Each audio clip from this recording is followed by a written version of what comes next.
Welcome to Elevated Sports. I'm Kyle Johnson. I'm Billy Mock. Today, we're bringing back a new segment that we introduced last week. Send them home. So basically, I'm going to be a third base coach in this video. Kyle's going to throw a statement at me, MLB related, and I am either going to hold the runner, like, no, I disagree, or I'm going to send them home, like, yep.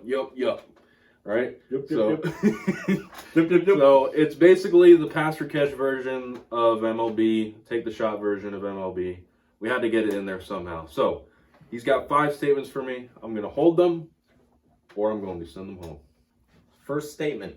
We're going to start with a fan favorite of mine. Okay. Wander Franco Yes, sir. will make the opening day roster for the Rays. I'm holding because I believe he's supposed to start in AA or AAA.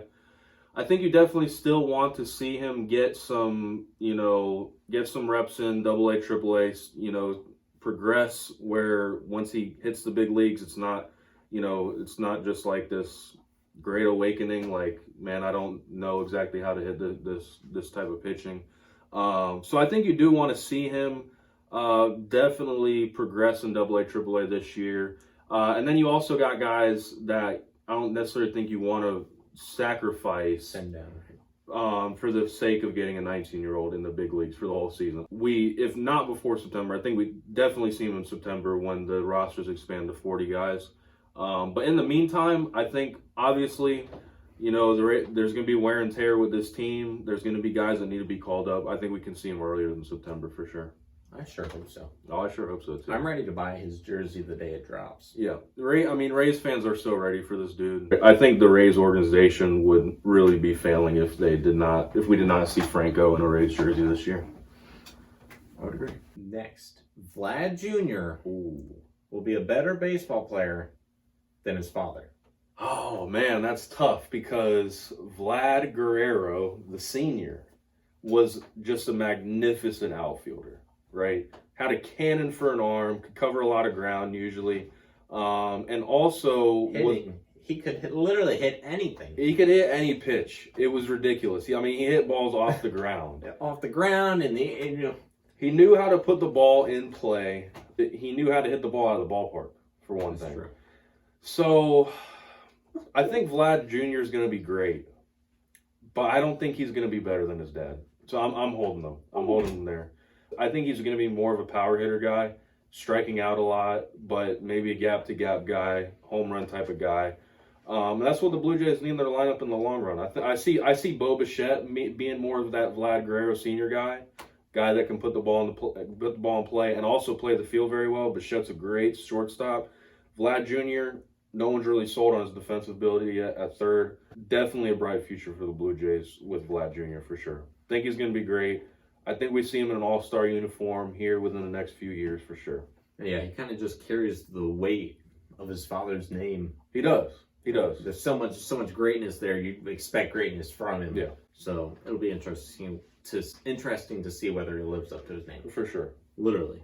Next, all players should be mic'd up. For sure. Well, okay. Well, yeah, we'll go for it because you just don't know what you're gonna get from any of these guys in the league. And from what we have seen so far this spring, when they mic up guys, I love when the booth is talking to them directly. Yesterday, you had Freddie Freeman up there talking to the booth during his at bat, and then when he's running the bases, he's talking to him and everything like that. It's absolutely entertaining.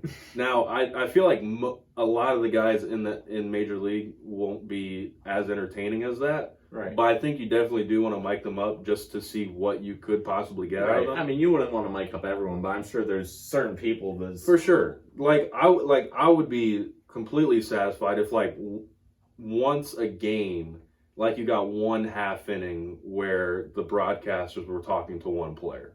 And I don't know if you necessarily want to bring that onto the field, but definitely in the dugout. I was watching the Braves and Red Sox yesterday for a little bit, and they were talking to two guys in the dugout from the Red Sox. And, it's interesting to kind of hear from these guys because you got the NBA, which is so social media driven, So you know what's going on in the lives of these dudes on a day-to-day basis. Right. With the MLB, it's not necessarily that. It's still kind of a little traditional, old school when it comes to getting these players out in front of people. So I absolutely love them miking up the players. It's so entertaining. I haven't seen too much of it. I saw Anthony Rizzo mic'd up. Yeah, him and Chris Bryant they were talking to each other from across the field because they both were mic'd up at one point. That was enjoyable. Yeah. Yeah. And anything to make the game more entertaining, because that's the cry of a lot of fans, is that the game's not growing because it's not entertaining enough. This is a way to do that. So it's fun. Next, this will be Miguel Cabrera's last year in the league. I definitely would send him home on that. I mean, Cabrera's already proved himself. He's already a Hall of Famer. Mm-hmm. Actually, let me look him up real quick to see how many career home runs he has. Yeah, he's getting up there in age. I mean, the Tigers are bad. There's nothing really else to chase. You've been to a World Series. You've won a Triple Crown. You've won a few MVPs. There's not much. I mean, last year he hit 12 home runs in 549 plate appearances last year. Negative .3 WAR, which is not great. But career-wise, 477 home runs. I think he definitely wants to hit that 500 mark and then retire. Don't know if he can get that this year, but for sure. I mean, Hall of Famer for sure. My vote goes to him. Oh, he actually has won a World Series as well. His rookie year, he played for the Marlins, who won the World Series that year. He has the World Series. He has the MVPs. He has the Triple Crown. He has nothing else to prove to this league. One of the best hitters of our generation. For sure. I think I could for sure see him retiring after this year. I think I started watching baseball in 2008. That was about when I started playing baseball. Yeah. I guess that was my only remembrance of him being on a team was with Detroit. Yeah. So I forgot. I didn't know he played for the Marlins. Yeah. But I enjoyed watching Miggy growing up. Yeah. He was just a fun player. Yeah, a lot of fun, and honestly, probably the purest swing in the league. Like, I remember playing ball, and like our coaches would show us tape of Miguel Cabrera's swing because there was just so much to emulate there, I guess you can say. And never had any problems off the field. No. Good role model for young players, stuff like that. So good player, good character in him. for sure. Yeah. Shout out to Miggy. You'll be missed. Final question. Yep. Final statement. Tim Tebow will never make an MLB roster.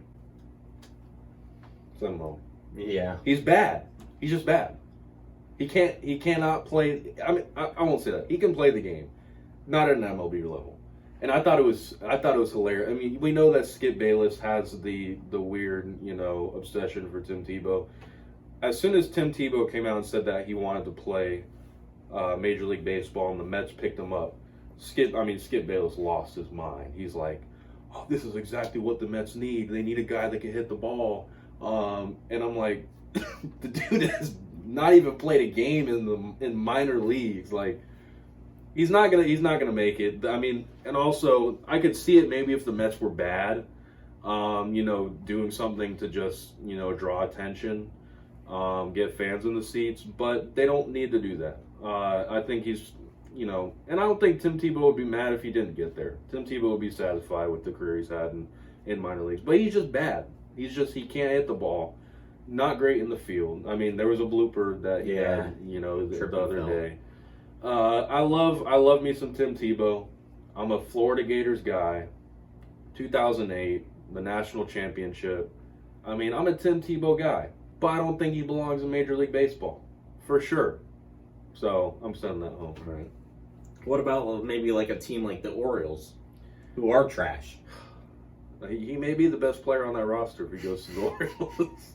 No, but I mean, I don't really see a team trying to take a shot with him, for sure. I could see him just staying in the Mets organization for the next couple years and then being done. I just thought it'd be interesting to get your opinion. I know you're a Gators fan. Yeah, he's my guy. I mean, I saw the statue when I went to a Gators game a few years ago. Tebow's my guy, but I just, can't be all in on him with everything. Right, yeah. Because that would be biased, and we're unbiased here at Elevated Sports. Undoubtedly. The Rays are winning the 2020 World Series. So unbiased. So unbiased. But that's not biased, actually. True. That was all the questions I had for you. That was it. That was send them home. That was. I like those questions. Yeah. Let us know what you thought about these topics. Comment, like the video, subscribe to the channel. Check out the description down below for the social medias, the Twitters, the Facebooks, the Instagrams. We'll see you next time.